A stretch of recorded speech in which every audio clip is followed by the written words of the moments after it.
it's a bigger emphasis on recognition, because we're seeing a lot of people finally realizing that Black trans women and Black queers are what led the LGBT movement back in the day.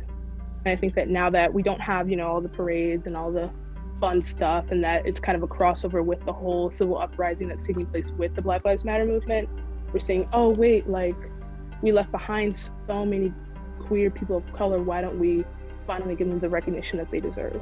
Finally giving Black queer role models the appreciation that they didn't receive when the queer movement was taking place because of the racism that took place. And of course, uplifting current Black queer role models and not talking over them when we're trying to fight the good fight. Inclusivity within the LGBTQ plus community is a huge problem, in my opinion.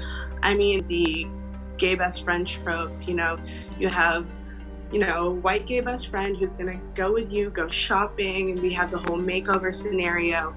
But people of color within the gay community within the queer community are not only ignored, but ridiculed a lot of the time.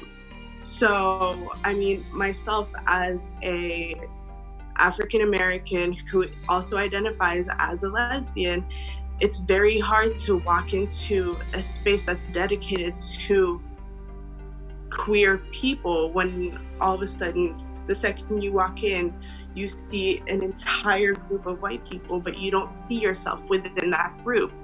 That's also represented in social media. Some of the most popular queer artists and actors and actresses are white. And movies, everything, you will see that white best friend, but you won't see them POC, rarely.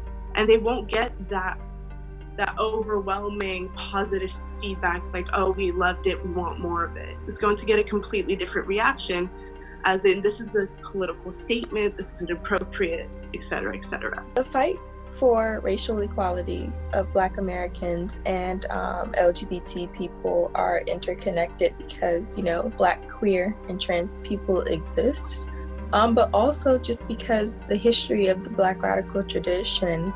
You have Black feminists who have always said things like, no one's free until we're all free. So I think that to be a part of the Black radical tradition, you understand that freedom is a constant struggle and freedom involves everyone, and you understand interconnected struggle. So you have to care even if you aren't a part of the LGBT community. But also, so many Black people are. So it's just very interconnected to the struggle. You have to create separate identity groups because needs aren't being met, and people aren't considering that everybody's coming to the LGBT struggle with multifaceted identities.